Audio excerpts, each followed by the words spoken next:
On this day in 2013, September the 5th, 2013, Peyton Manning threw for 462 yards and a whopping 7 touchdowns to lead the Broncos over the defending Super Bowl champion Baltimore Ravens.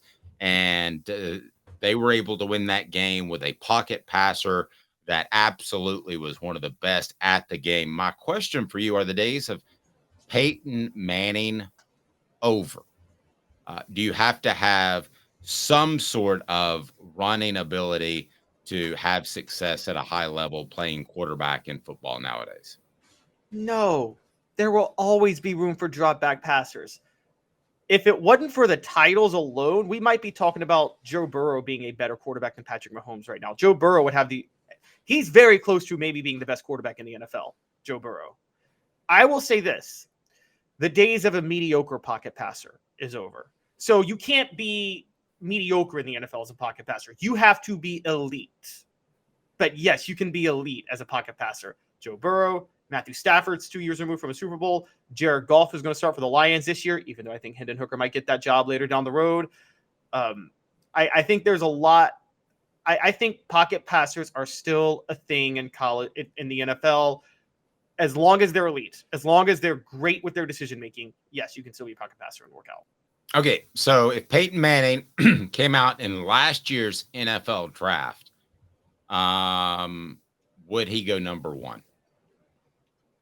If he had the exact same type of season he had in 97? Yes. No, because you're kind of proving the reason my point. is like Joe Burrow went number 1 because Joe Burrow threw 60 touchdowns. Peyton Manning threw 37 in 97.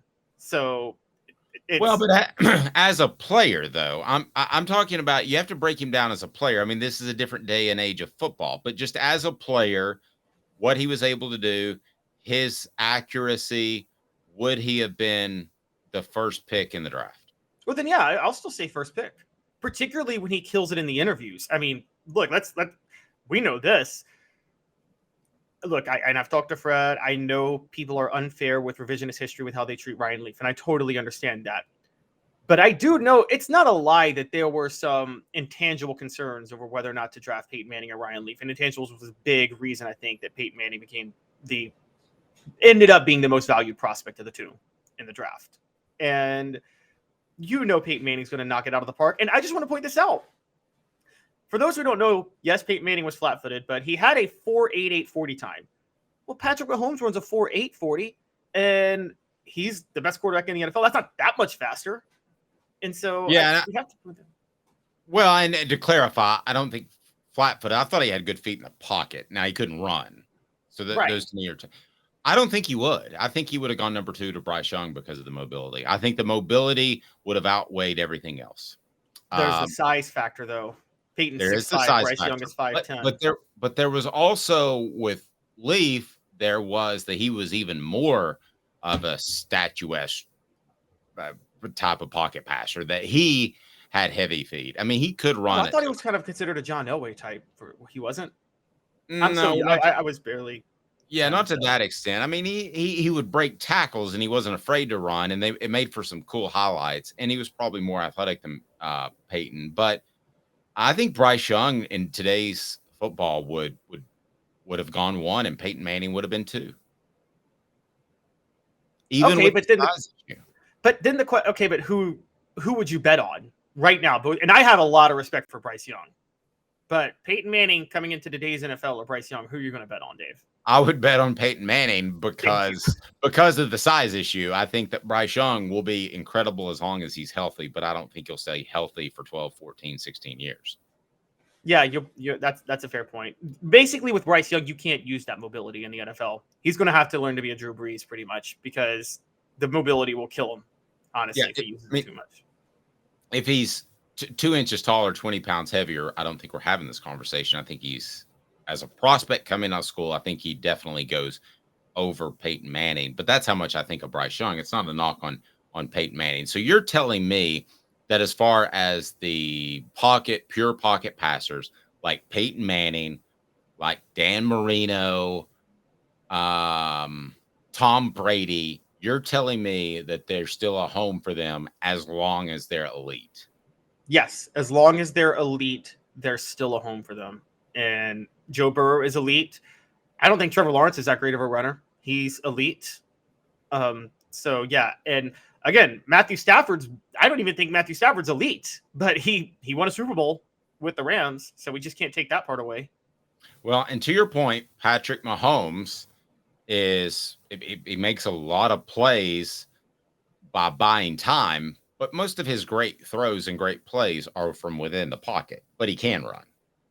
Yes, exactly. He can run. He's a fluid runner. Again, he's actually not that fast. Again, it was a 4.8 40. There's something to just about, I think he takes long strides, if I'm being honest. And I think that's what helps. But look, I was too young to watch Dan Marino in his prime, but all I've heard from people all the time is how special his arm was. I haven't seen I don't care if Patrick Mahomes couldn't run. He's got the most special arm I've ever seen for a quarterback.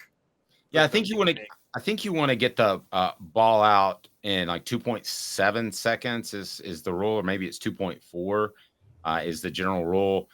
Marino bought time because his release probably took a half second off that, and his reads were so quick he took another half second off that. So he didn't need to be as mobile. So I agree with you, and I was probably going to go the other way, actually. I think that as long as you're elite, Dan Fouts would have been another great example that Robert brings up. Very, very similar to Dan Marino, probably a poor man's Dan Marino.